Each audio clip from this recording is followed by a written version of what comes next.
Pleasure this morning to introduce Todd Arbogast, who's been one of the co-organisers of the Melt and the Mantle program, and he's going to get into some of the nitty-gritty of the finite element discretization. Thank you. So it's a pleasure to be here in Cambridge, and it's nice to have some good weather this week. So I'm going to talk about especially the Mackenzie equations when the porosity would be 0.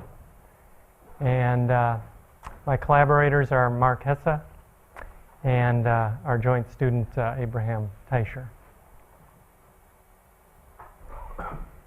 So we are motivated, as most of you, by mid-ocean ridges. So we want to handle this partially molten area surrounded by solid where the porosity is 0. So we actually have a two-phase system, but it's degenerate in that one phase will disappear. So the objective is accurate numerical approximation of the mechanics of this system for the Earth's mantle or other purposes. So the specific goal is to provide a mathematically sound framework for the model itself and then the numerical approximation of the model. So the approach that I'm going to take is that we will study the partial differential equations to understand them mathematically, and in fact we will end up reformulating the model slightly. Mathematically reformulate, not physically. So the questions that I'm asking are, do the PDEs make mathematical sense? And are the PDEs well posed? So there should exist a unique solution, and small changes in the data should lead to small changes in the solution. So these are important questions about the model. If these were not true, we would know that there was some problem with the underlying model. So hopefully it makes mathematical sense. It will. But I will have to reformulate it to show you that. And we want to develop then a numerical approximation of the model that preserves these properties. So in particular, it will be stable and convergent, and hopefully we have mass balance on the numerical level, and a little bit on implementation. So the actual outline, I've just done objectives and approach. The first part is to study the model. I will do this given the porosity. So I'm not going to be looking at the evolution of the porosity. So just the mechanics part of this. So we'll look at the equations. We'll set up a standard weak formulation, assuming positive porosity, so we can divide by porosity, and then consider whether these equations are well formulated. It's a system of 4 equations. It's hard to analyze. So the problems come from the Darcy part. So we're going to simplify it to look at a simple degenerate Darcy system and understand how that system works by extracting energy estimates, and then we'll understand how to scale this system to make it well posed, and then a rigorous assessment of that. And then come back to the full model, and we'll have pretty much similar results. Part 2 will be then the numerical approximation of this model, a mixed finite element method, looking at convergence, local mass conservation, implementation issues, and then finally at the end I will show you some numerical results. And then maybe close with some open questions.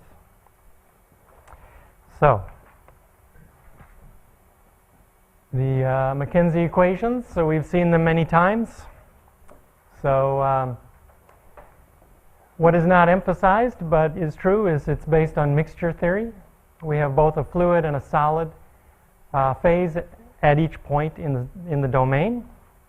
So they're mixed together. We have our mixture variable, defined by taking the fluid part with its volume proportion and the solid part with its volume proportion. I'll also use the letter R for the relative difference between the fluid and solid. So I think these are all pretty clear. The notation. So we have Darcy's law, because the fluid will flow between the crystals of the rock. And so we have the interstitial velocity or the Darcy velocity. I'll use both of those. And I've used a relative permeability model, just a power law, the power given by the exponent theta, which could be between 0 and 1/2 normally. We could generalize that if we wanted. Conservation of mass is actually the mixture average. If we assume constant and equal densities or some kind of Boussinesq approximation, we can get rid of the time derivative term. So we do that, and then the solid, viscous Stokes. So here it is. It's actually a mixture of the two. So the fluid is just the fluid pressure for its stress. So we have this mixture, or here written out in detail. Is a 1 minus phi missing from this term? Sorry. And then the compaction. So finally, of course, the thermodynamics and phase behavior, which would govern the transient behavior of phi, which I'm leaving out for this talk. So we have 4 equations, but we actually have 5 primary unknowns, if you go back. We have the Darcy velocity, the fluid pressure, the other velocity, the solid velocity, and the solid pressure and the mixture pressure. So we actually have 5. So we have to get rid of one. We chose to eliminate the solid pressure and keep the mixture pressure, because that will simplify the Stokes system. I'm sure you can make other choices here. So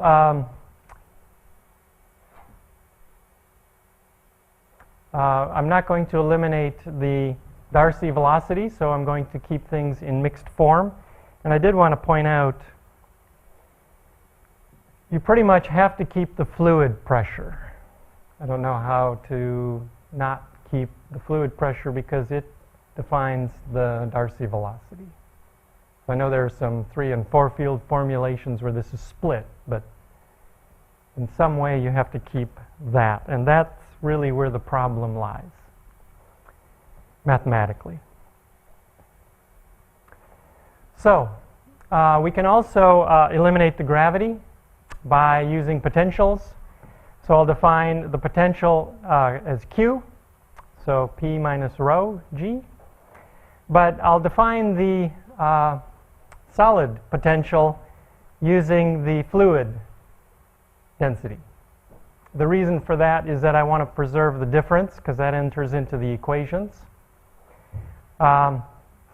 So in fact, when you work it out using the mixture pressure, which I'll drop the bar from, is actually this. So in the compaction, that's what we'll have. So that's my reformulation.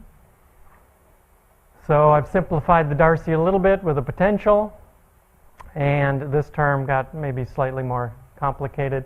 Oh, this is a combination of mass balance and the compaction.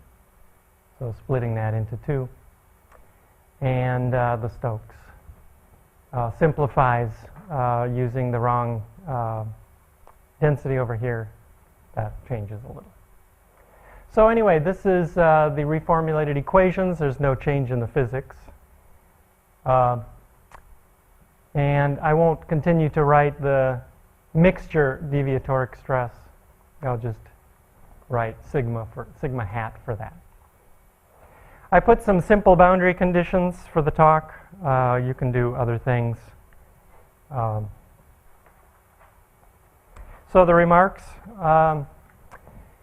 The advantage of this mixture model is that it is a single model that describes two phases, and it's supposed to continue to hold when one of the phases disappears. So as this melt region evolves over time, we don't have to remesh, we don't have to follow the free boundary between the two systems, we don't have to put on conditions on the free boundary. So that's a really nice model, and yet the price that we pay is that it is a degenerate system in the mathematical sense when the fluid melt disappears, because we lose the Darcy system, essentially. So the Stokes system is well behaved, but the Darcy system will degenerate. So what I'm going to show you is that I can extract, in terms of the L2 norm, certain bound on the Darcy velocity, its divergence, and the fluid pressure. And these terms are okay. I mean, if you're dividing by 0, you must be 0 to be bounded. So this would just say the velocity is 0 when you have one phase. So there is no fluid phase, so its velocity is 0. So that makes sense. But the fluid pressure could actually blow up because it's multiplied by phi to the 1/2. So this quantity could be unbounded in a mathematical sense. We don't quite know. And then secondly, in fact, we lose the conservation equation. If I go back, this equation, so phi is 0, so u is 0, so we know this is 0, but that's 0. So this is just 0 equals 0. We've lost an equation. Makes sense. We lost a fluid. So this can cause problems numerically when one of our equations disappears from the system.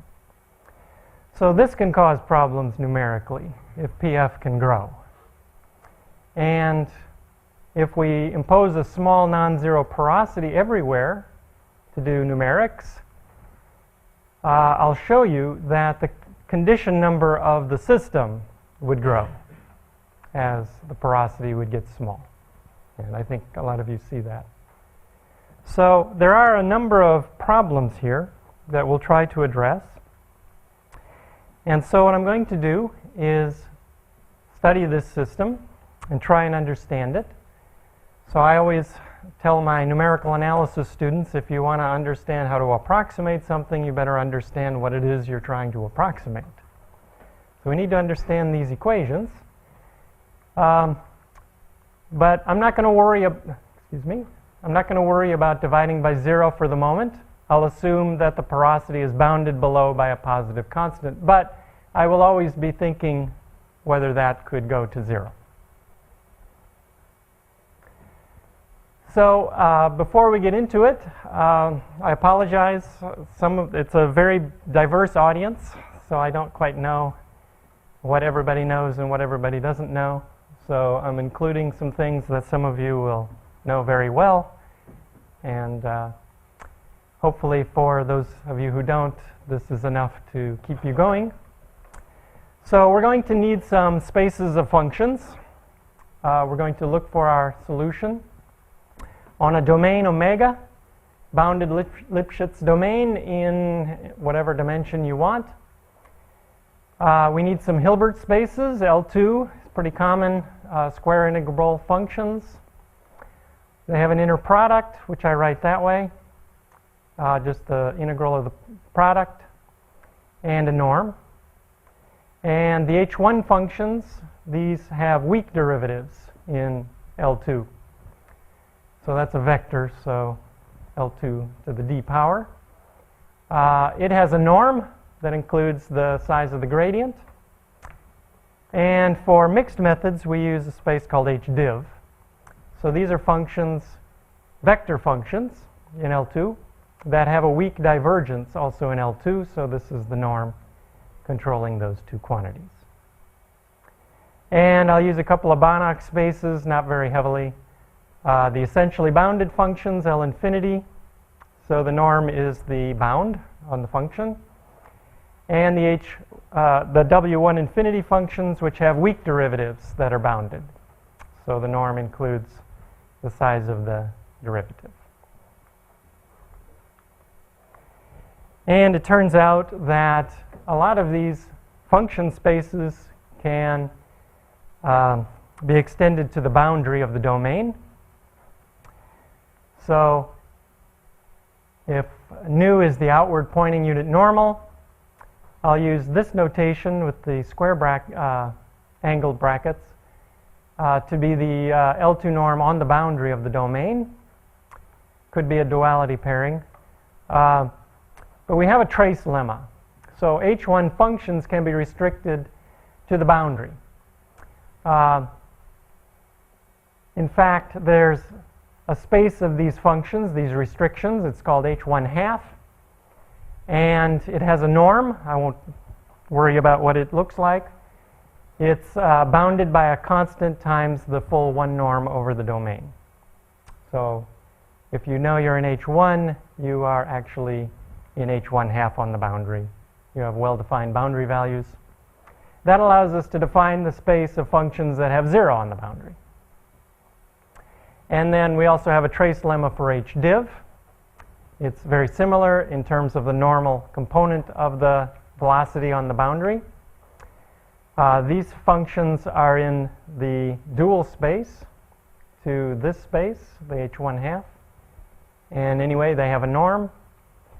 And the important point is that when I have this expression, a normal component of a vector and a function, I can always bound it by the H div norm and the 1 norm.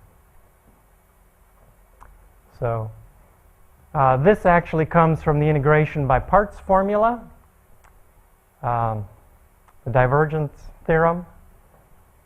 So if I take the divergence off of u, I put it onto the other function, and I get the normal in between. So this is bounded by the size of u and the divergence, which is here, and the size of w and its gradient. So that's a little background. So now going back to the Mackenzie equations. So we're going to look for our solution in these spaces, the Darcy velocity in H div, the Stokes velocity in H1. Here's the part that's 0 on the boundary, so we can handle the boundary condition. And the pressures will be in L2. So what we do is we multiply by a test function and integrate by parts, using integration by parts actually 3 times. This equation is the original equation multiplied and integrated. This is the original equation. Here we've integrated by parts once here and once here. The Darcy one is the more interesting. We integrated by parts there. What I did was I moved the coefficient to the Darcy velocity and then integrated by parts here. I actually worked it out here. The boundary term is replaced by the boundary condition. All right, so we have our weak formulation there. And if you look carefully, everything is in the right space so that these integrals make sense. So we need a divergence that can be integrated. We have the divergence. We need H1. This includes the derivative and also the derivative on the test function. So the test functions are in the same spaces.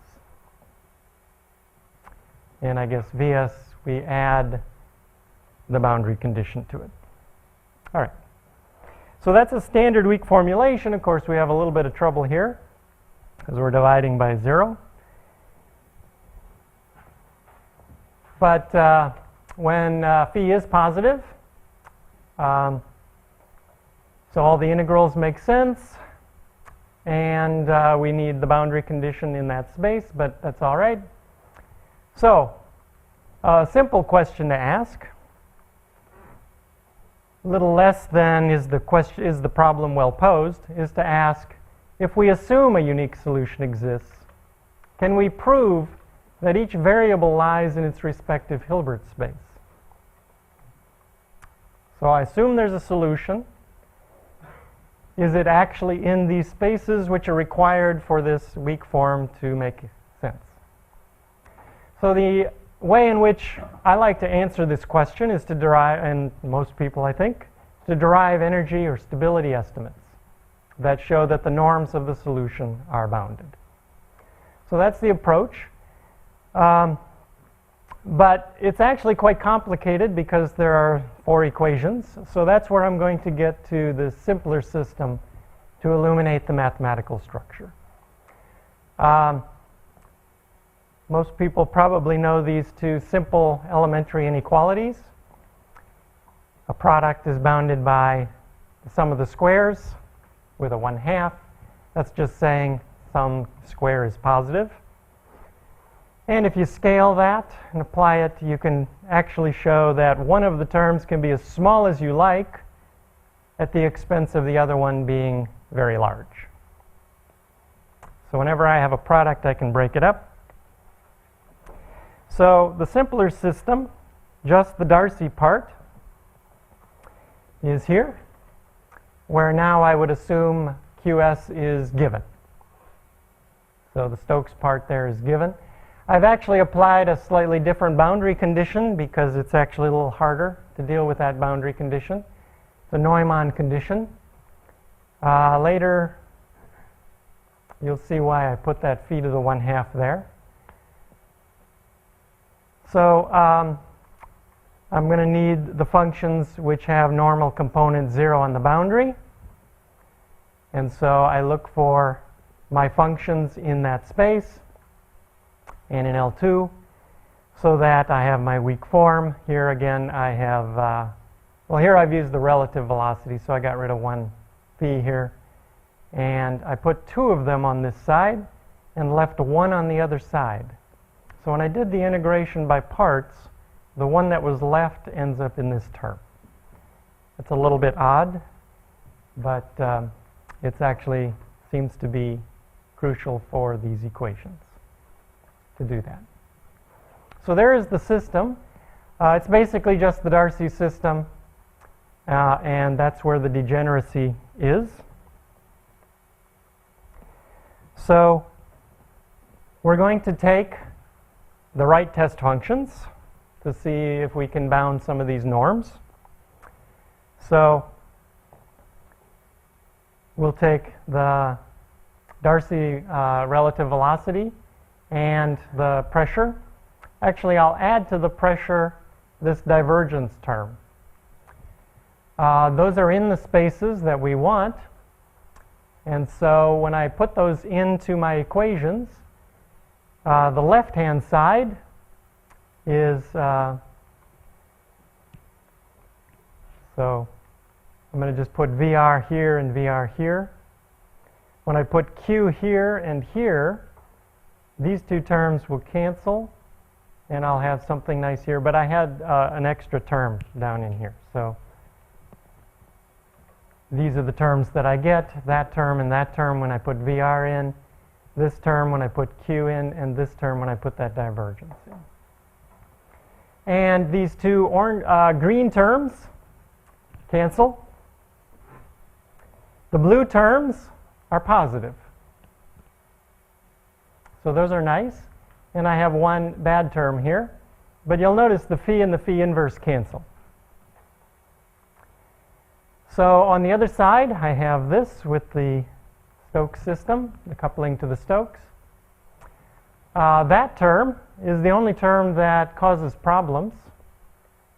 So what I'm going to do is replace the phis by phi to the 1/2. They still cancel. And I'll use Cauchy-Schwarz, so this is bounded and this is bounded by the norms, and break them up. And then when I combine this, that is the norm. That one is the norm, but this term could subtract half of it. And here is this term. I can subtract half of it. So I end up with this being bounded by the left-hand side of my equation. The right-hand side of my equation is here. And I can split the phi into the two parts. And here change it to minus a half, half and minus a half, and then bound it off. This term can be taken large. This term can be taken small. And this one large and this one small. So that's what I have. The left-hand side and the right-hand side are equal. These terms can be bounded in here if I take epsilon, say, a quarter. And that just gives me this bound for some constant c.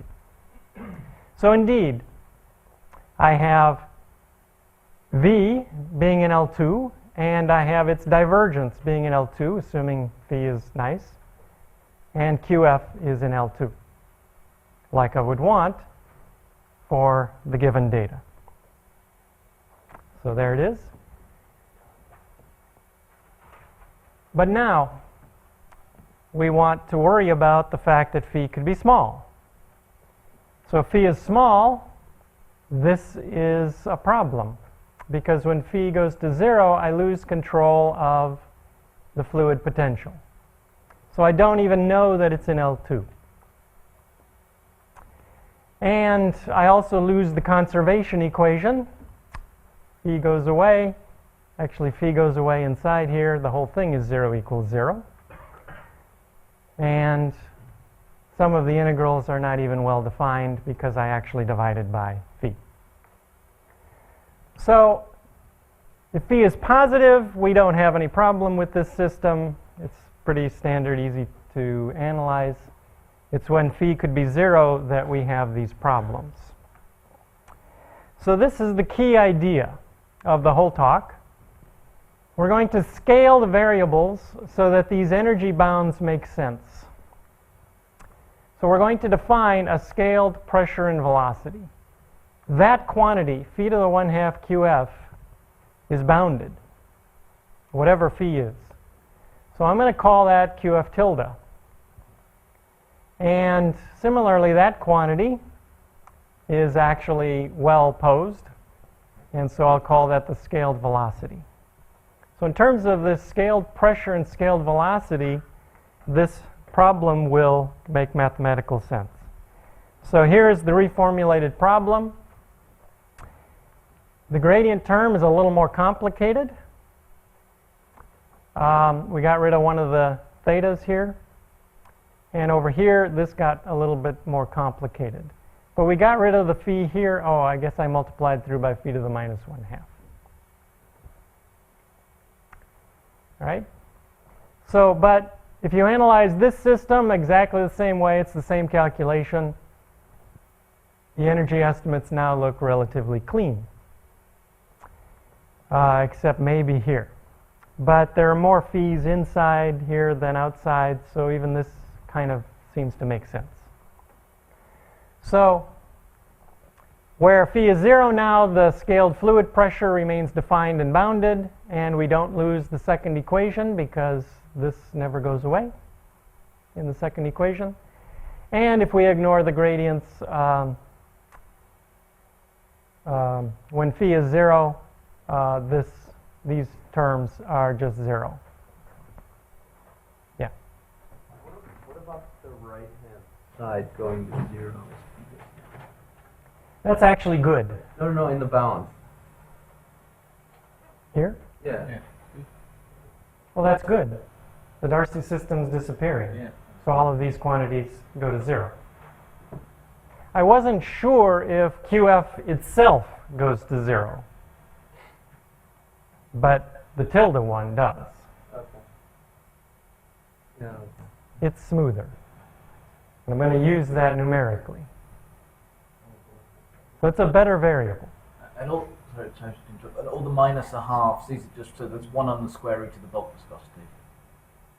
Essentially, that's all the half. That's why half is the magic number. 1 on the square root of the bulk viscosity.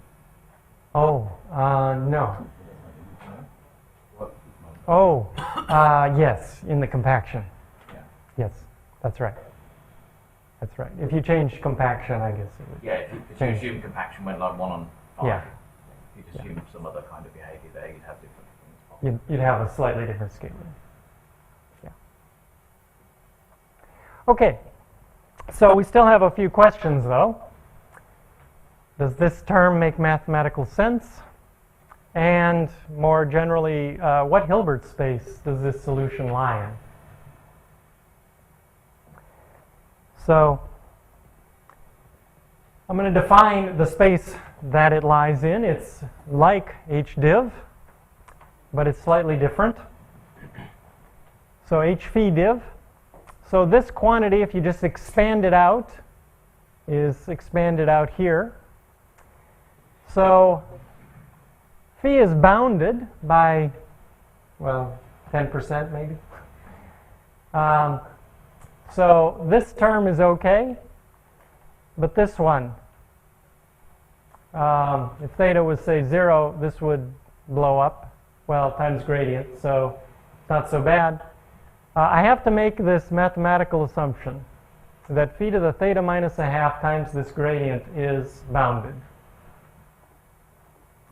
If I make that assumption, this operator is well defined, and I can define all of the spaces.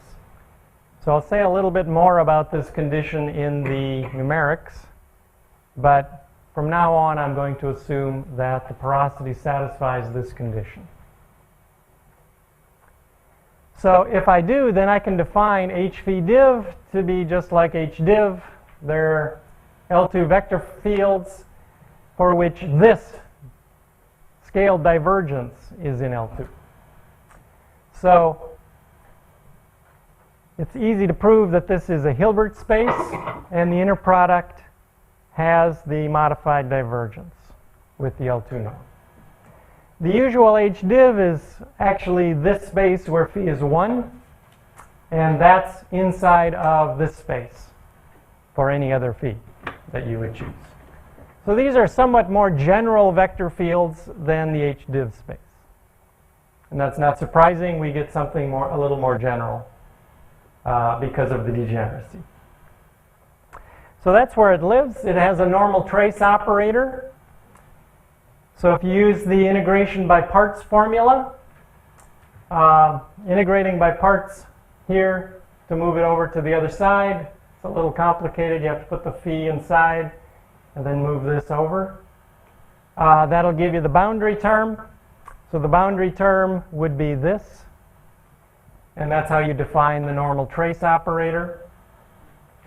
So it takes H phi div to actually H minus a half, the same space we had before, and the same norm of that is bounded out by this operator. So that you can see from here directly, because V and that divergence has to be bounded, and the W is actually in H1. And we can then, we can then define the vector fields that are 0 on the boundary, have normal trace of 0 on the boundary. But only in this sense, with this scaling. So here is then the weak formulation in terms of this H phi div space. So we put our vector field in there. The scaled potential is still in the L2 space. And the equations actually look kind of clean. And the theorem is to prove these energy estimates. If I assume that this is some L2 function, then there is a unique solution, and we have these energy bounds. So the velocity, the pressure, and also this divergence is bounded. So that will show the scaled model is well posed even if the fluid phase disappears. So the proof is not very long. but it does use the Lax-Milgram theorem, which says that in a variational problem, like we're looking at, over real Hilbert spaces, if you satisfy an imp sup condition,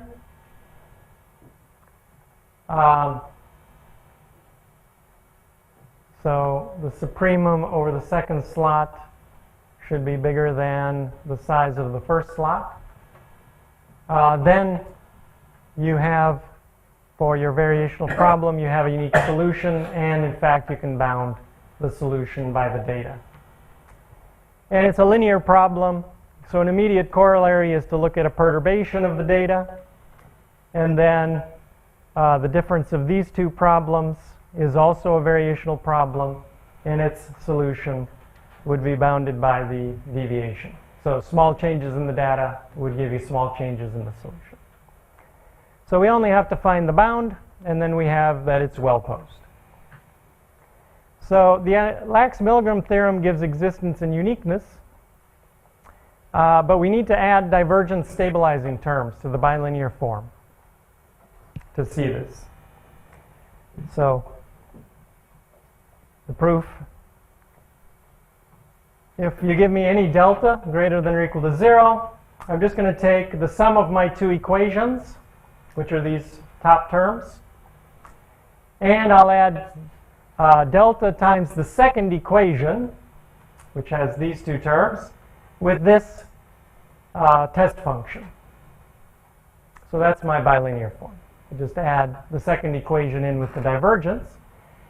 And the right-hand side also has the divergence added in.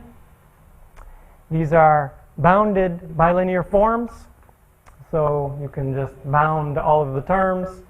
The v's always have this weird divergence, or the psi's, and the scalar functions always have L2, and similarly for b.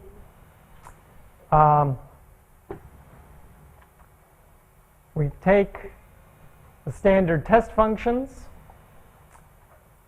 the solution, and then the two divergence terms will cancel, these two green terms, and this will be good and that will be good, and we'll have to worry about that. So anyway, we have the problem, A delta equals B delta, so that's the problem. If delta equals 0, that's our problem. And in fact, any problem with delta is our problem with a different test function. So all the problems are equivalent. So anyway, I just added the stabilizing terms. So now when I take my standard test functions, I get, missing a bar there, I get the v, the q, and this divergence well controlled, and I get this extra term. So this extra term, though, is bounded by half of this q and half of the divergence. If I take delta sufficiently small, then I can bound this below by that term, this term subtracting a half delta, this term subtracting a half delta, or it's, yeah, so that gives me delta. And so if delta is sufficiently small, I still have this term being controlled. So I get control on all of the pieces, and that proves the imp sup condition for this particular test function. So we have a unique solution for any delta when delta is positive, but all the problems are the same, so it even works when delta is 0. Of course, that gives me existence of a solution, not uniqueness, but the energy estimates themselves say if you have a solution, it's unique. So that's the proof. So this is a well-posed system. Where did it go? There we go.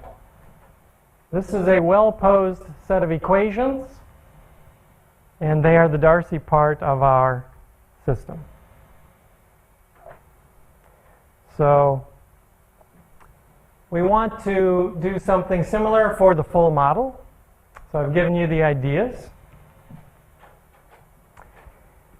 We first extract our energy estimates from the full set of equations.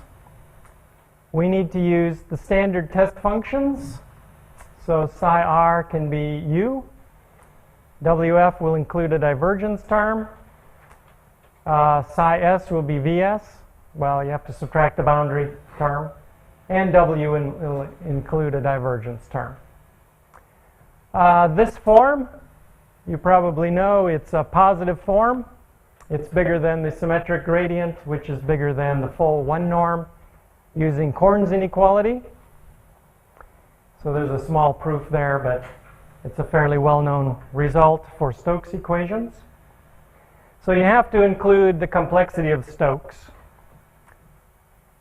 And Stokes always has the imp sup condition as well. Test function times the divergence of a vector field over the 1 norm is bigger than the constant times the W. So you can control a scalar by a vector field. And the corollary of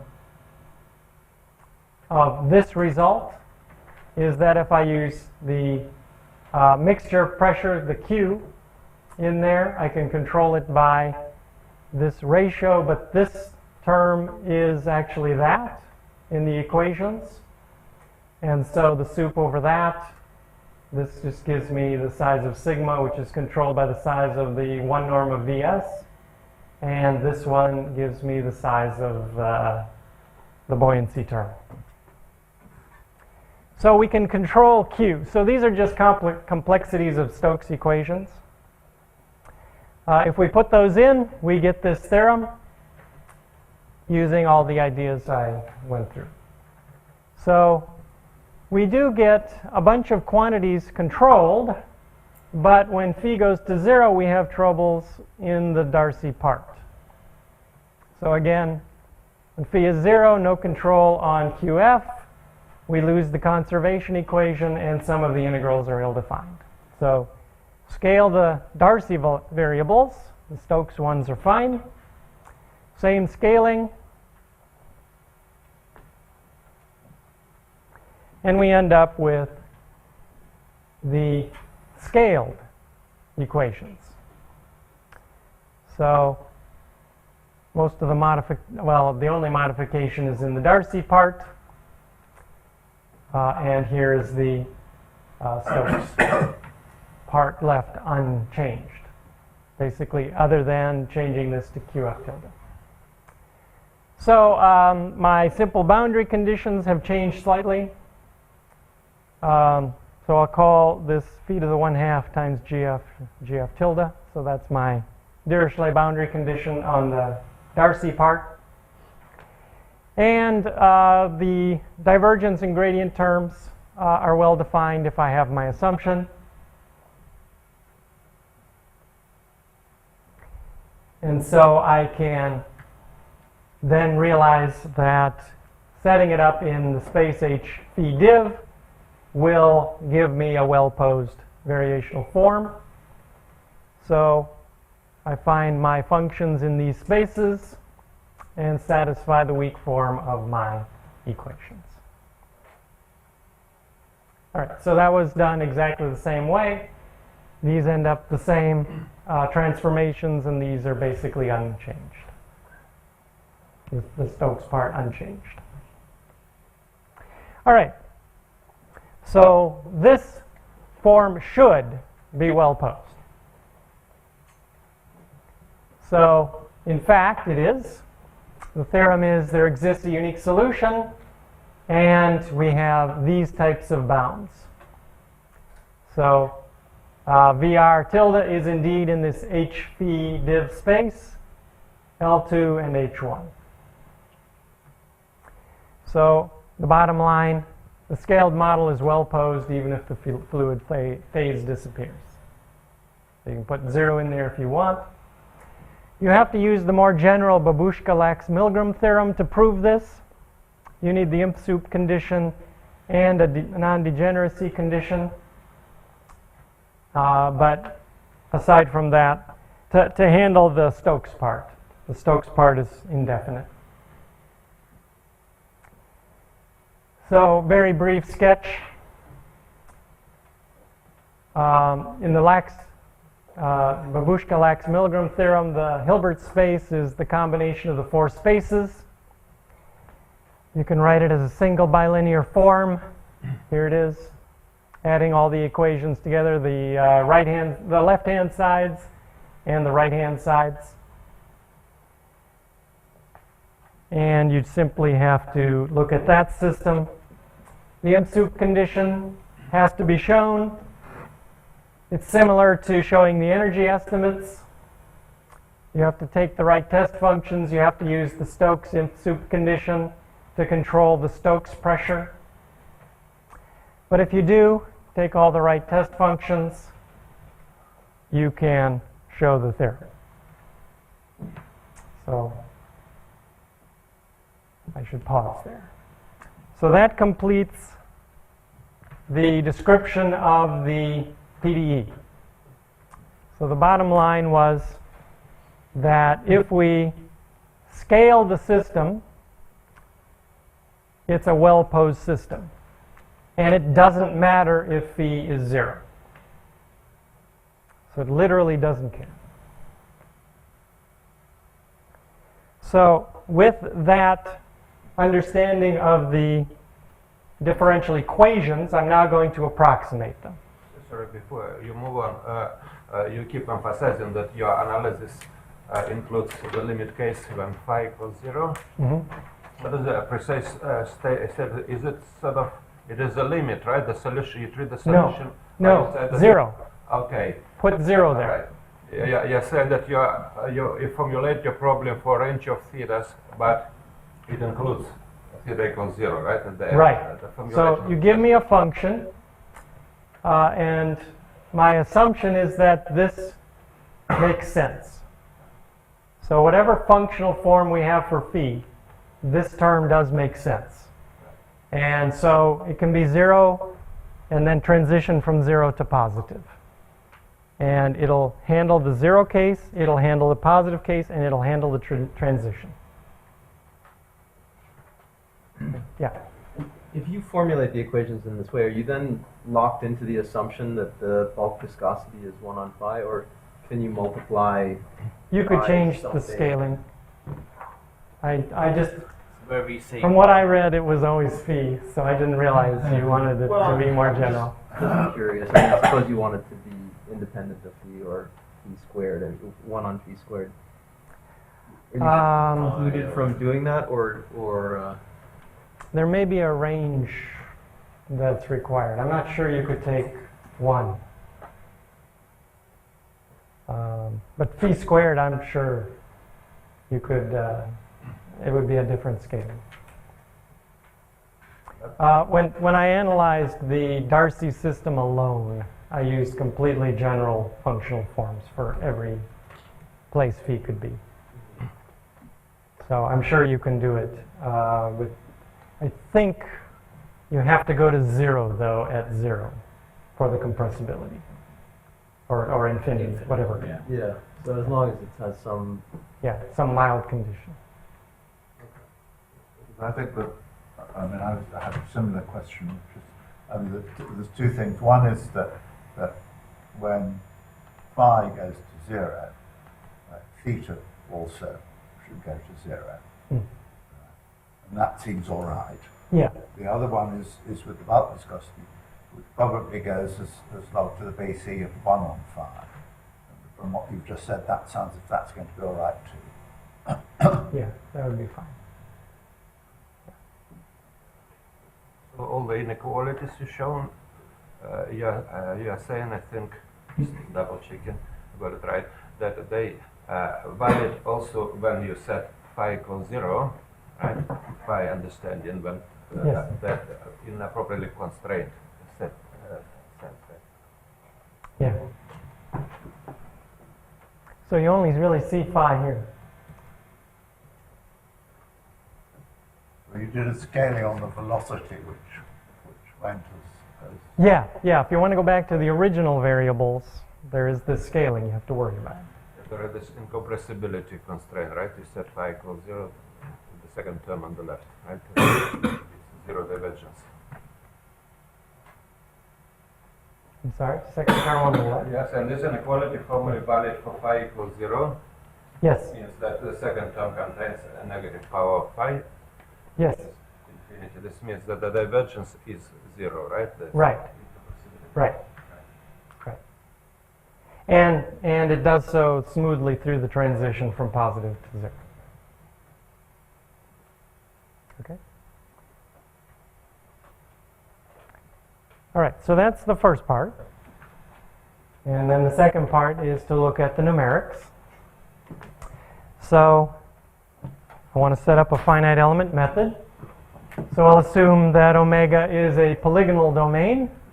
And to make things simple, 2 dimensions. But any dimensions would work. So T is my triangulation, finite element mesh. E are the edges.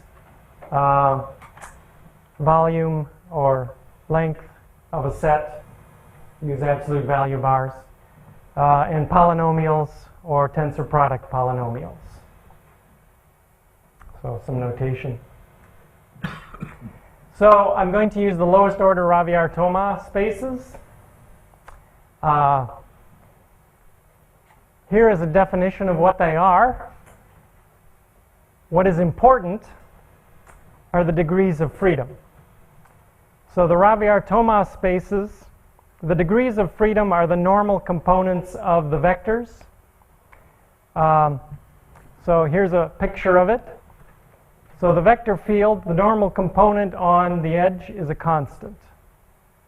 So I have 4 of them when I have a rectangle, 4 degrees of freedom. On a triangle, I'd have 3. So I have 3. See, it's the same. So on this edge, I can talk about the function VE. If you dot it with any normal, you'll get 0. Unless you dot it with the normal for this edge, you'll get 1. And the pressure is a constant. So that's Ravier-Thoma. Its accuracy is order h for both the vector and the scalar. So I don't expect that high order methods would work very well because I don't expect the solution will be very smooth. So that's why I use lowest order. For Stokes, I can use any reasonable Stokes elements. The ones that I like are the Bernardi-Rigel space. These are fairly old, but not very well known. They are tensor product polynomials for the vector, linear in the x direction and quadratic in the y direction for the first component. So they're a little weird. But the point is, their degrees of freedom, they have normal fluxes on the edges and nodal values on the vertices. So because they have nodal values on the vertices, they can be continuous to be in H1. But because they have normal fluxes on the edges, they fit very well with the Ravier-Thoma spaces. And the pressure is just a constant. So these fit very well with what I just described. They're order h for the velocity in H1 and order h for the pressure. They fit in terms of their accuracy. Unfortunately, it's hard to code these spaces, so you might instead use Taylor-Hood. Taylor-Hood is quite a bit larger, more degrees of freedom, and it's more accurate, but the greater accuracy won't really help you because you'll be dragged down by the order h accuracy of the Darcy system. But we can use basically any Stokes elements here. So here is the finite element method. It's just our equations over these subspaces. Using energy estimates, it's easy to prove there exists a unique solution. This term in a code, you have to think about how you handle it. but it scales as phi to the 1/2 plus theta. So when phi is 0, say at a quadrature point, it should just be 0. So it's not hard to code this with this little caveat of understanding how to handle that term. So the point is, this method is convergent. So you need some projection operators. We can project into L2, into the L2 space, the space of constants. So I'll either call that projection Ravi-Artoma or use a hat. And we also have the photon operator, which projects h-div functions, slightly smoother, into our vector space for Ravi-Artoma. So it preserves the average edge normal fluxes. And when it does that, that implies it preserves the element average divergence. So that's why these elements can be conservative. And then for the Stokes, we'll use L2 projection and H1 projection. The difference of the true and finite element weak forms gives you these equations. And those have to be analyzed. So there's too many equations. So I'm going to go back to the simpler system where it's not quite so daunting. And then I only have 2 equations. So the method is rewritten here, the error rewritten here. So it's the difference between the true solution and the approximate one with the h on it. And analyzing that is not too bad. We introduce the projection operators. These blue ones are just introduced and subtracted on the other side. So positive on this side, positive on that side, so they cancel. Positive here and positive there, they cancel. I think the original V over here is ended up on the other side. The red ones are more complicated. So what do we have originally? We have this form. So the first thing I can do is put a hat on here at the expense of that term. And once this is in the space, I can put the L2 projection in front of that term. And I also get this one for free. So this is the same equations with some projections, so that things are a little simpler.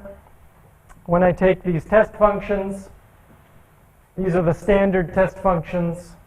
The difference between the Ravi-Artoma projection of the true velocity and the approximation, and the L2 projection of the true pressure and the approximate one. And that should be scaled, but anyway. I think they're not coming out. No. Anyway. So we plug those in to the equations, and we get these terms. The blue ones are good because they're positive. The green ones are good because they cancel. We have this red term, which is bad, but the other 2 terms are good. This is the error, projection error of the true solution. So depending on how smooth the solution is, that's order h. It multiplies the quantity that's here. So this purple term, almost looks pink on here, I guess. It can be bounded back into there and at the expense of a large amount of this. Similarly here. So that one can be large. It's projection error of the true solution, and this can come back into here. So that's what I did. And so these can go away because epsilon is small. This is projection error. and I have this red term. The red term involves some projection error and some true error. But I don't know where to put this term, because the only thing I can hope to have control of is the projection of this term. That I'll do on the next slide. This divergence is not in L2, or piecewise constants, I should say. So I have to project it in. So this is the complication of this system. So I have to project it in. If I do and take that test function, I get the blue term. I get a nice bound on the projection of the divergence. And I get this term. That I can control from the previous estimate, and this comes back into here. And over here, this is projection error, and that comes back into here. So there it is. Combining this with the previous one gives me the control of my velocity error, my pressure error, and my divergence error, well, the projection of it. But I have this term. So I have to analyze that term. This is orthogonal to constants because this is the L2 projection. So I can put I minus the projection on this term. So I can put the projection over here. That'll give me 0. And I can expand this divergence term into its two pieces. This blue is in L infinity. So in fact, this is just the projection error, the error in the velocity, which I can take out with a small amount if I take a big amount of that. The other term is left. That's the interesting term. So I have a divergence, and I have the wrong scaling. So what I can use is this projection that I stuck in. This is a constant on the element. So this operator applies only to this phi. So I'm looking at the difference between phi and its projection. If I take it out in L infinity, the difference between phi and its projection is in order h times a gradient in L infinity. The other term is just tagging along. I can then convert the divergence to a 1 over h using an inverse estimate and get rid of that h, but getting rid of the divergence. So I do actually bound this by the L infinity norm of, that's my assumption. So my assumption came out again. So I control that term in terms of a large amount of this projection error and a small amount then of the velocity error, which I can then combine them all to get the estimate, the first two lines. My velocity error, pressure error, and projection of divergence error is bounded by the same quantities for the true solution and its projection. If you don't like this, that's bounded by the divergence, and in any case, if the solution is sufficiently regular, it's an order h approximation. So there is a convergence proof that the method would work. Okay? So the full model, it satisfies a similar bound. It's also order h. You pick up, so all of the terms you would want, pressure errors and velocity errors, the Stokes and the H1 norm, in terms of projection errors with respect to all of the projections. So again, order h. The proof is much longer, but it's conceptually similar, so I'll skip it. Hopefully I've convinced you. And instead look at the issue of mass conservation. The method that I gave you is not locally mass conservative, even though I used mixed methods. very disturbing. But it's because I need to project this divergence term. So there's an easy way to fix it. If we take the local average of our porosity, which is the L2 projection, or here, the average, when the average is 0, phi is 0, everywhere, because phi is never negative. So it's easy to see that you should replace this by just putting the average here. So when phi is 0, I'm not going to have any trouble. That's just 0. When phi is not 0, this is no longer sort of nebulous, but can be controlled locally. So we're going to modify just the divergence term by using the constant out there. And that will give us a locally conservative scaled mixed method. So here I put the projection, and here I put the projection. And for technical reasons, I have to take this product and this product in the two coupling terms between the conservation and compaction. So when phi is 0, of course, anything with phi to the minus 1/2 is just 0, multiplying phi. That actually you interpret as 1. But then these terms would be 0. So it's easy to interpret what you mean when things are 0. I haven't talked about going back to the original variables. Now I will. The actual discrete Darcy velocity and fluid potential come back by their degrees of freedom. So remember U was phi to the 1 plus theta v tilde. So v tilde has values on the edges of the elements. I just have to take the average of this quantity, and I convert to the approximate one. Similarly for here, this is the true relationship. This guy is constant on an element, so I want to multiply by a constant. I actually take phi e to the minus 1/2 rather than averaging it.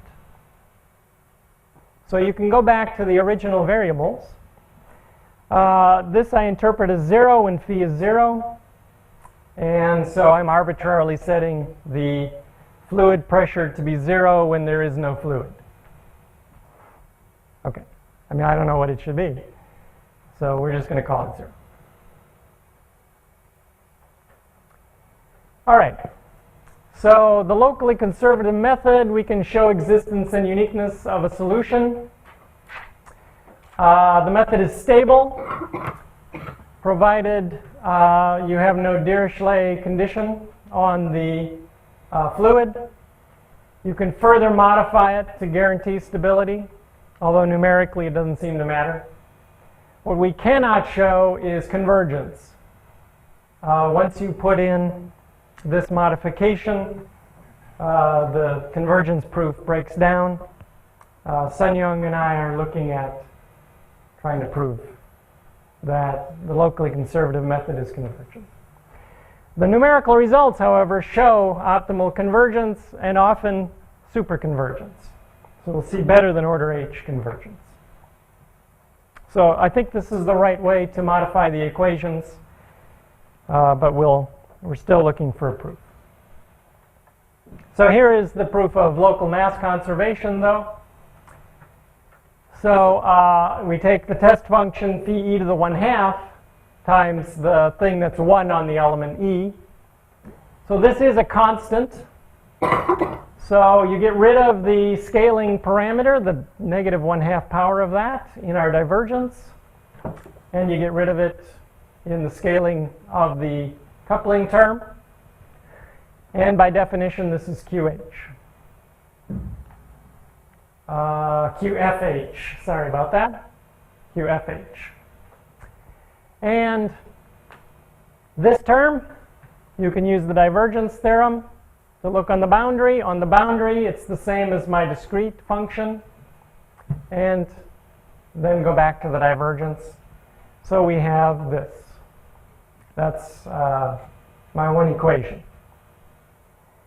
And then for the Stokes system, if we use Bernardi-Rogel spaces, I can take the constant as my test function, and I have conservation of the second equation, of the compaction. So between the two, locally conservative. All right.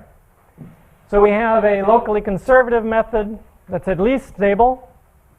Implementing it is actually not too bad. Well, given Sanders' talk yesterday. So if you expand everything over the degrees of freedom, this is the linear system. The only thing that requires comment is the evaluation of this term B phi, which is the divergence term. It should be evaluated using the divergence theorem to reduce things to the boundary, because on the boundary it's very clear what everything means.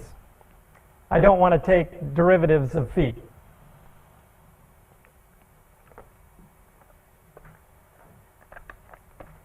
In fact, either method would be evaluated this way.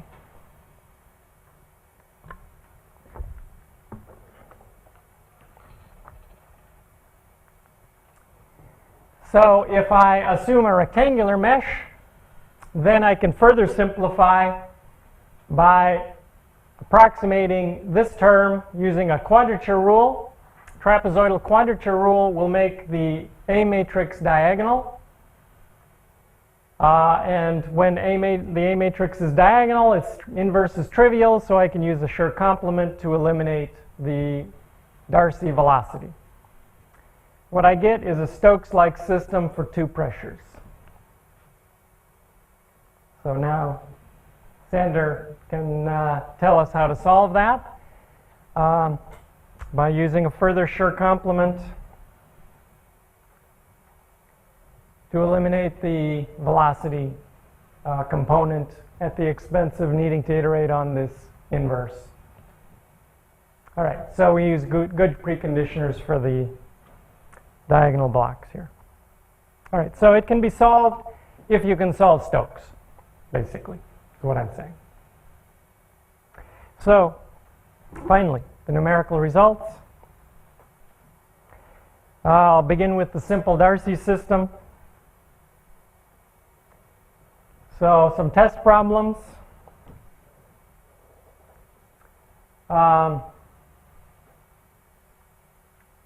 -1 to 1, so in 1 or 2 dimensions. Uniform rectangular grid. We'll use the locally conservative method. Actually, I forgot to mention, for the simple system, when you don't have Stokes, so there's no Stokes, so it's just this. This is a 5-point finite difference stencil. So it's actually a very simple method for the simple degenerate Darcy problem. So that's the method I'm showing you, so the conservative version of it. And I'll always take theta to be 0. Makes it a little simpler.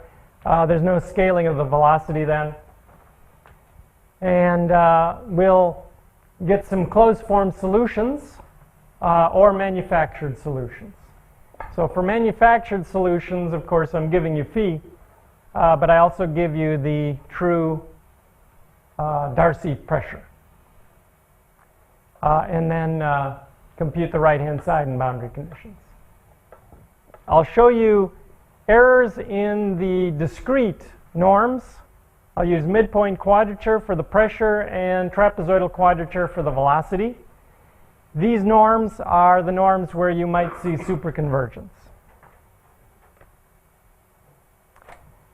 So for some closed form solutions, if we take a simple quadratic porosity, 0 on the left, x squared on the right, and a simple scaling f is x to the 1 plus beta, you get an Euler equation. the Euler exponents. One is negative, so we don't see that. The other one is about 0.3. And you can solve it out, and here are the equations for the solution. What you'll notice is that the scaled Darcy pressure, scaled pressure, is smoother than the true pressure because we have an extra x. In fact, it's the same order of powers as the velocity u.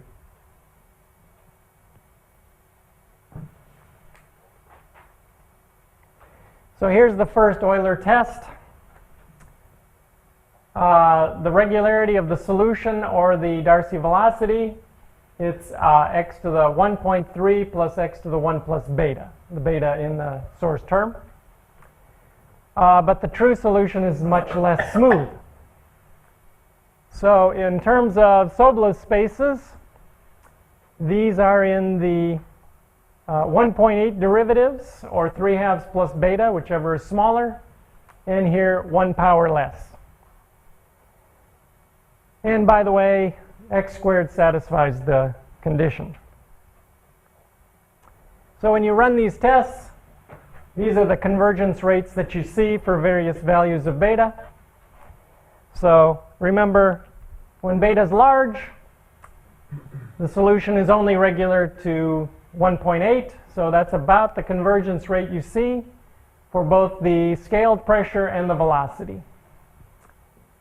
But the pressure itself, if you tried to approximate that directly, you would have problems because it's not as smooth, and it would only give you 0.8 convergence rate, which it does.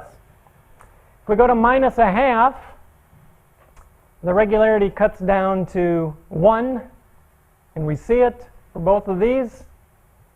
But if you didn't scale the equation and you just tried to solve this problem, you would have problems because there is no regularity for the true pressure, and it would not converge.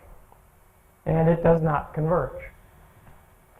We can push it even further. -1 gives me a regularity of 0.5, which is what I seem to be seeing. This guy is actually diverging. And at -1.5, finally, I have no regularity, I have no convergence. So, depending on the smoothness of the solution, I'm seeing exactly what the theory tells me I should see. But it is superconvergent, right? Better than 1. So I'm seeing the superconvergence.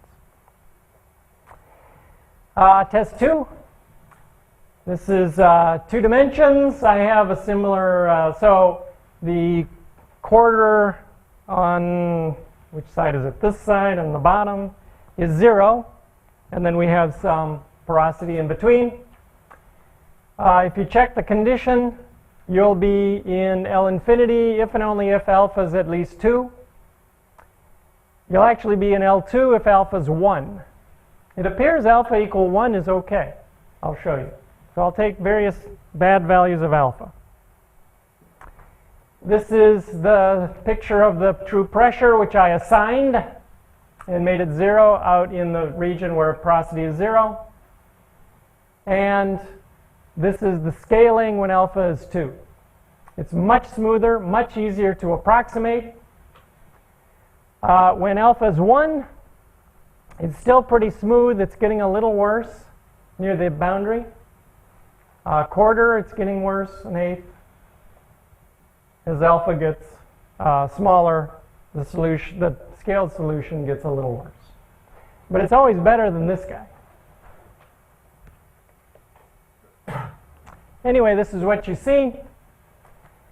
When alpha is 2, it's beautiful. We see the full convergence, order 2.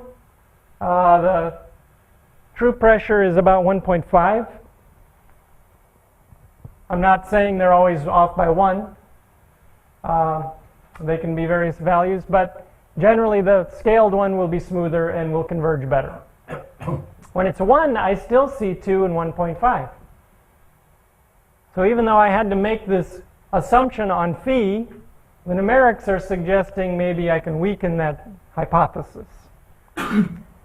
So merely having that quantity in L2 instead of L infinity seems to be working. But we do start to degenerate when I get worse values of alpha. So here everything is about 0.5 convergence down to 0.25 convergence. And I should be fair. The grid, I divided it into even numbers of elements. That means I put a grid point on the transition from 0 to positive. So let me take an odd number. So the transition is in the middle of a cell. The numbers are almost identical. The value of the error and the rates, there's no real change. So I do not have to resolve where the transition occurs. Remember, that's important when we get into time-dependent problems. And here is a non-smooth test. This time, the true Q that I take isn't smooth near the boundary. You can see how bad it is there. The scaled version is much better. That's beta equal -1/4 and -3/4. It's even worse. But always the scaled one is better and converges better. So 1.25 versus 0.25. The velocity was 2. Very nice. And here 0.75 and not converging, and 1. All right, so that's the simple model. It seems to be doing what we want. So the full model, 1D compacting column tests.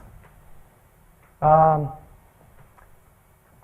if we look at a mantle column from -L to L, put on some boundary conditions for no flow at the ends, normalize the pressure. The non-dimensionalized equations are here, and we can solve those in 3 cases. Constant porosity, here's the solution.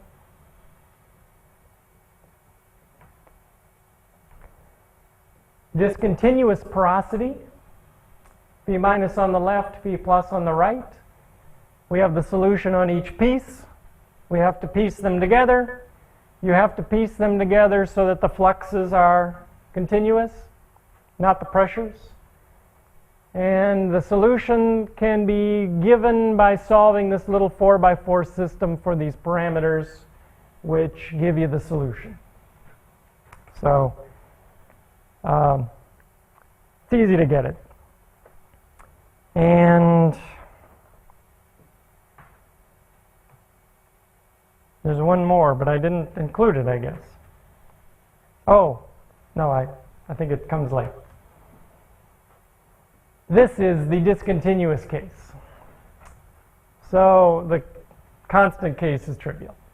The discontinuous case, so the porosity changes at depth, middle, from essentially, I think it was literally 0 to 0.04.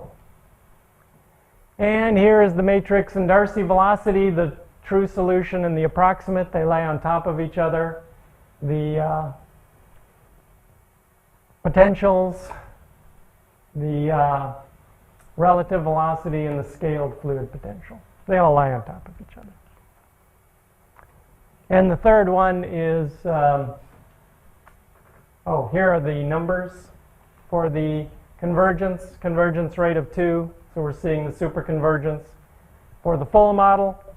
And also for the discontinuous porosity, we're seeing nice convergence rates for the Darcy part, scaled Darcy part, and the Stokes part. We're using Taylor-Hood here, so that's why we can get 2 for the Stokes part. And then the quadratic case. So we'll scale z squared. Again, you reduce to an Euler system. You only have one Euler root.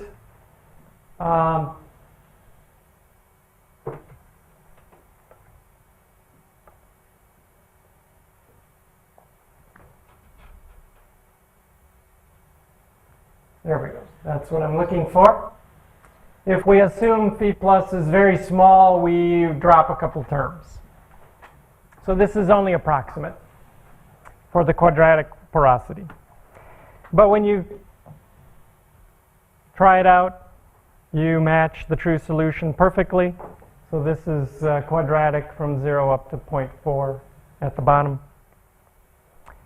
And I don't have the true solution, so I don't have the errors. But I do want to show you this one. This is the condition number of the linear system. So this is the standard method that I showed you. So to define the standard method, I have to add a small non-zero porosity. So that value is here. It's 1 over that, so 10 to the minus 6 down to 10 to the minus 2 being added. So as phi gets small, the condition number grows. There's a way of trying to handle division by 0 called the expanded mix method. It doesn't do much better. There is also a symmetric version of the equations that you can set up. It does considerably better, but still grows as the small constant that I add goes to 0. The scaled method that I presented, though, is identically flat because it doesn't care. You can use 0.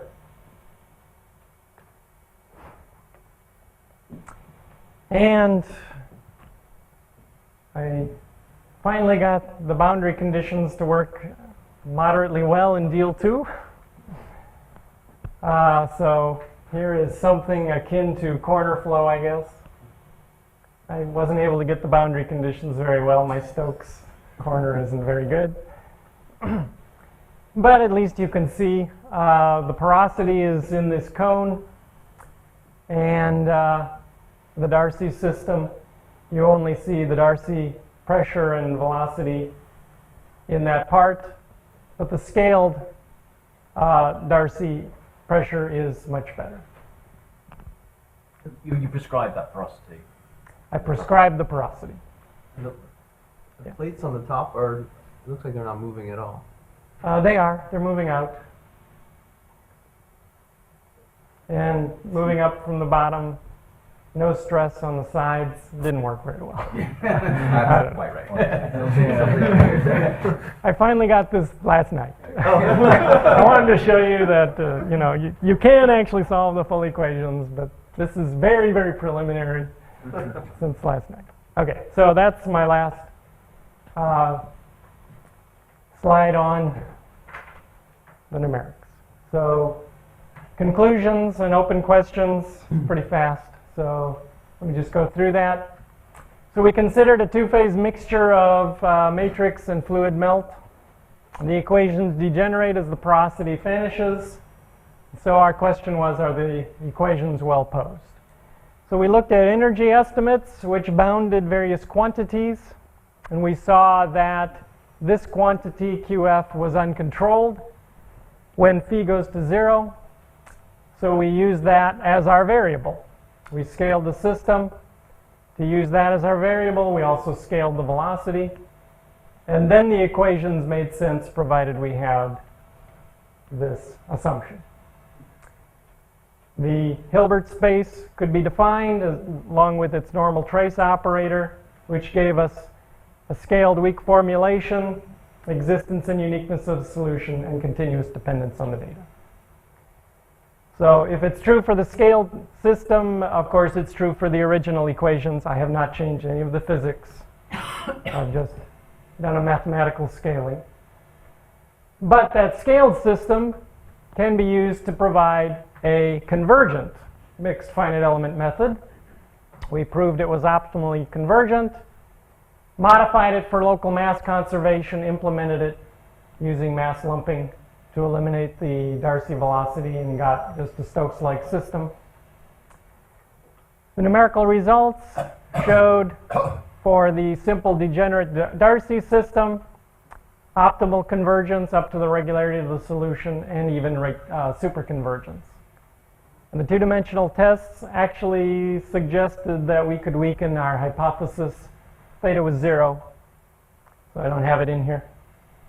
And we also saw you don't need to resolve the 1 and 2 phase boundary to get nice results.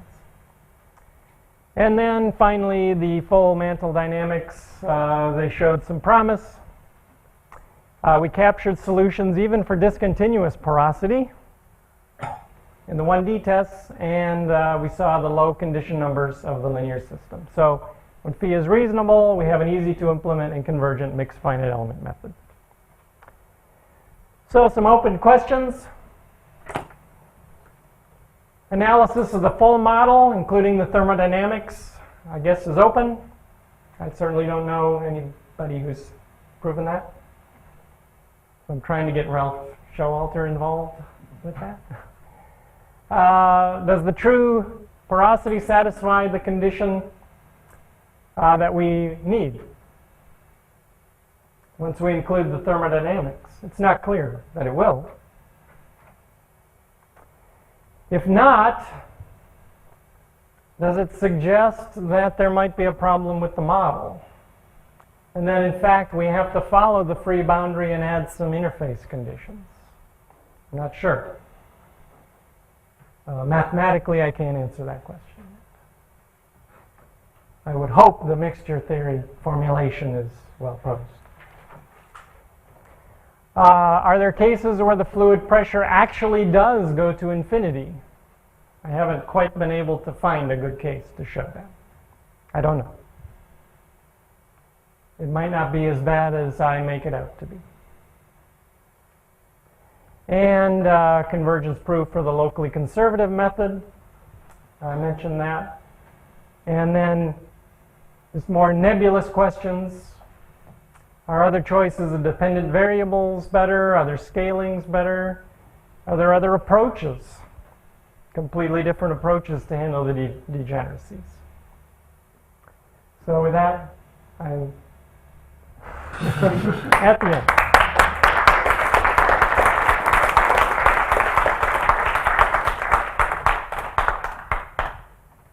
Thank you very much, Todd. On to questions. Mark.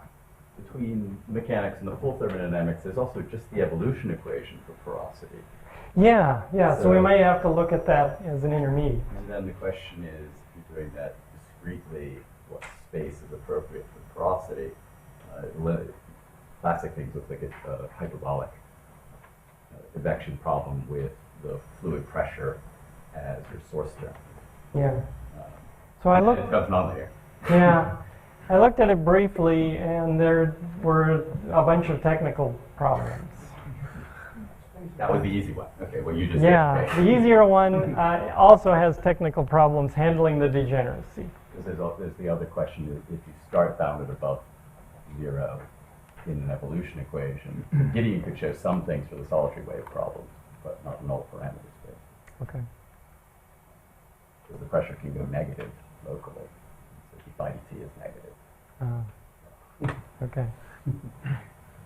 And your space is going to change with time. Yeah. Yeah. Toby.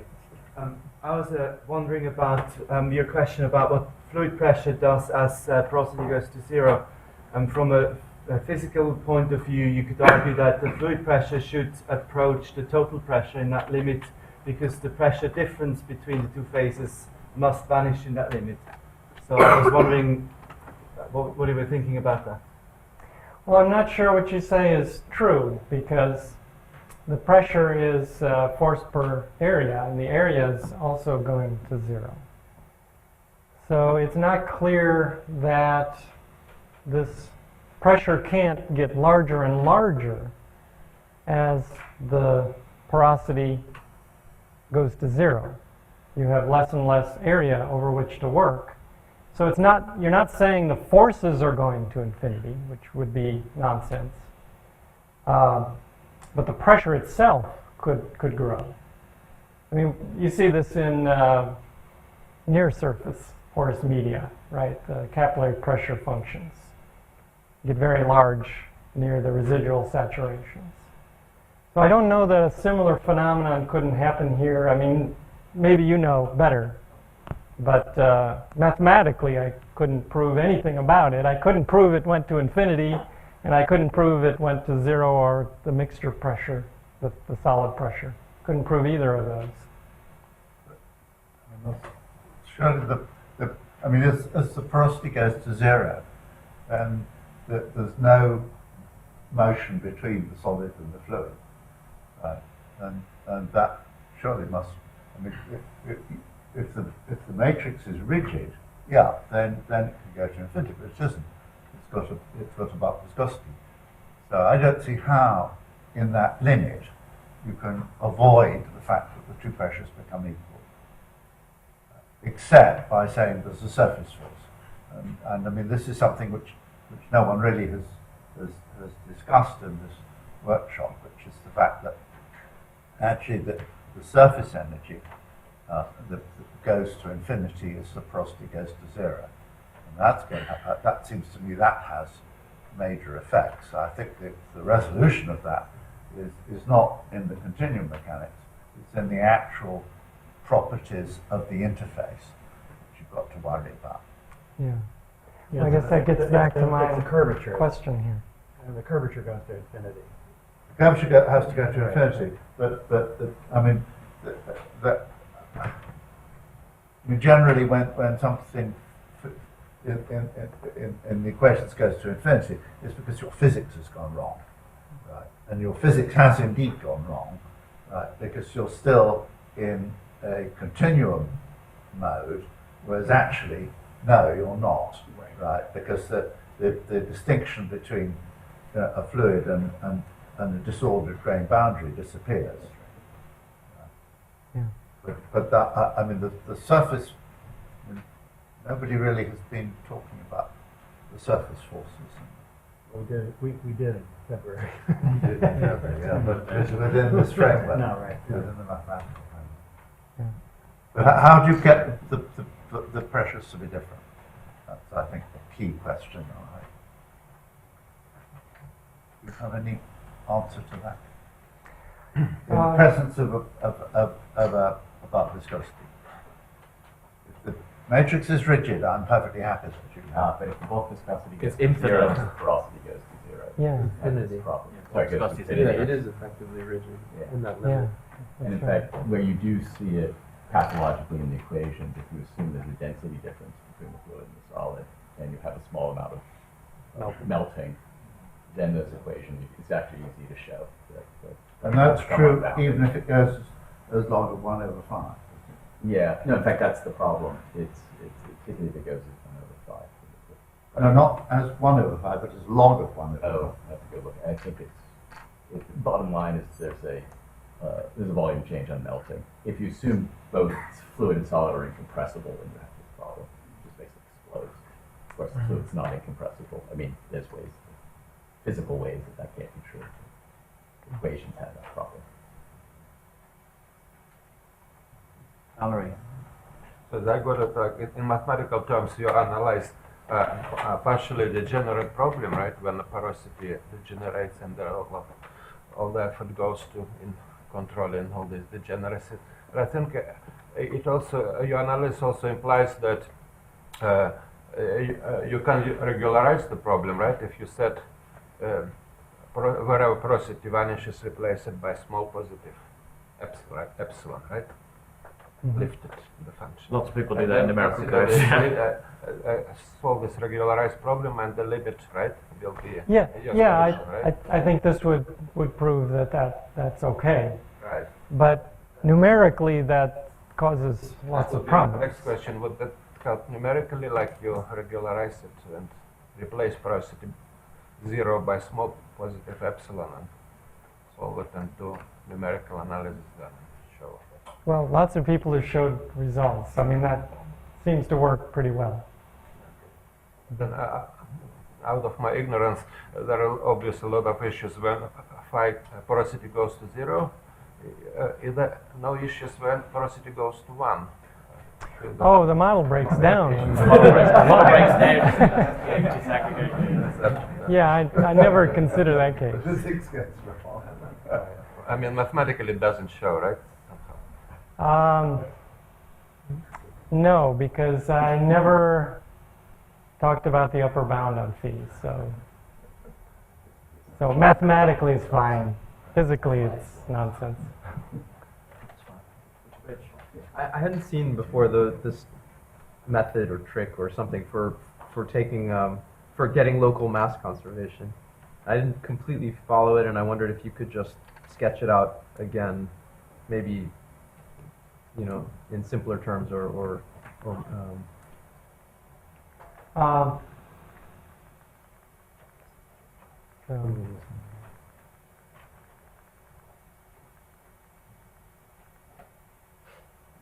was it? Here we go. This slide? I think it was earlier than that, before the proof, but where you actually sort of outlined the method. Yeah, somehow you correct for the projection area. So this is where I started. This is where you started, yeah. So it maybe isn't clear why this works until you get to the last few slides. But all I do is replace phi to the 1/2 by its average to the -1/2. The reason for that is that in these divergence terms, I had a phi to the -1/2, but that's not a constant. So what test function, which has to be constant, can I put in there to get rid of it? So I can't. There's nothing unless I take, as I did, phi e to the -1/2, which then can cancel. So I undo this division by phi to the 1/2 that I did in my scaling, so that I come back to the clean divergence. And then by defining the correct discrete original variables, you end up with the clean equation. This is the original equation, right? US divergence plus that is 0. So it's just holding locally over the element. And then I do the same for the other one. So that one there's nothing to do, it's immediate. So you throw away the variation of phi over an element and replace it by its average. And then Yeah. you later show that it converges anyway as the mesh. Well, so that's what we haven't done. We haven't shown that that method converges. But what we see numerically is that it converges better because we have superconvergence. So superconvergence would be expected for a non-degenerate Darcy system. So So do you think that this could equally apply if you don't do the variables rescaling, if you're just doing something more straightforward and naive, that by using this trick you could also achieve local mass conservation? oh, I think the original system would be automatically locally conservative because you don't have any of the scaling. So you have the original equations which are in divergence form. Independent of your choice of elements. Well, you need mixed elements. That's Had bad conservation. From a practical point of view, I mean, you've implemented this in DL2. I mean, did DL2 do everything you want? I mean, is there any kind of software barriers to implementing these things in either DL2, Phoenix, or whatever? So DL2 had two limitations. One is it doesn't seem to implement the normal constraints on Ravi-Artoma elements very well. So that's a kind of a technical issue. So by the normal constraints, you mean in terms of boundary conditions or in terms of... Yeah, for boundary conditions. Yeah, that's what I was fighting with. And then the other is I have to find these averages. So I have to find those averages over the cells, and I actually do that in a pre-processing step and save them. So there's a little bit to worry about this local processing of the... But otherwise, no. They're just variational forms. DL2 handles them very well. Standard element, well, okay, that's the other limitation. We don't have Barnardi-Rigel spaces in DL2. So that's why you use Taylor So I use Taylor-Hood. Except in 1D. 1D I can mimic Barnardi-Rigel. Concerning viscosity contrast, so it's known that Stokes system starts to behave very badly if you have very high viscosity contrast. Does your approach improve this kind of? Says nothing about that. Okay. So it means that you can still make a system very bad by having like That's 6, right. 7, and plus orders of magnitude viscosity contrast. That's right. I mean, ultimately, I reduced it to a Stokes system. I just had 2 pressures. So all of the complications of Stokes are still there.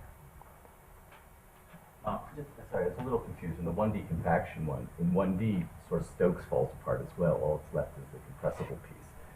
There is no, the deviatory Yeah, right. is gone. Okay, so, Yeah. I mean, there's only a derivative. right, so it actually reduces to really only a pressure equation instead. Well, yeah, I reduced it to 1 equation. Yeah, exactly. Yeah. Yeah. But you did the 2D problem, so. So the technical condition on the porosity you had to impose, right? Phi minus inverse square root times gradient, right, is in L infinity.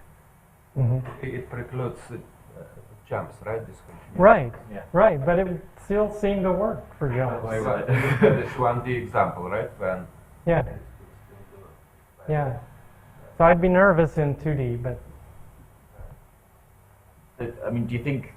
I mean, you made a stronger assumption than was necessary. Do you think there is likely to be a weaker assumption one can make on how smooth whatever phi has to be? I'm pretty sure that I need that condition to be holding in L2 or slightly better than L2. And that by analyzing the system in Banach spaces rather than Hilbert spaces, that you could prove various similar results. But I believe if you go below L2, the numerical results did show that things started to degenerate.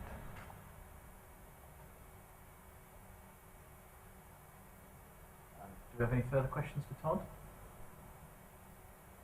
In which case, can we first thank Todd again?